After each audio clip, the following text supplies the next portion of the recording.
Welcome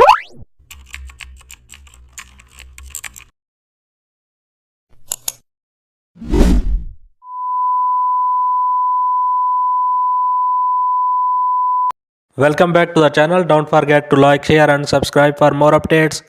Today we are explore an amazing topic of Photoshop, how to create custom shape divider line like modern UI look. Create a new canvas in Photoshop, select custom shape tool, open shape picker and choose a line or divider shape. Drag shape horizontally across canvas. Hold shift to keep it straight. Change fill color to overlay gray. Reduce opacity to 70%. Duplicate the shape layer. Move duplicate slightly downward.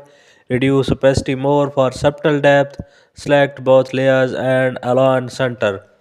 Add text above below divider. Adjust spacing carefully.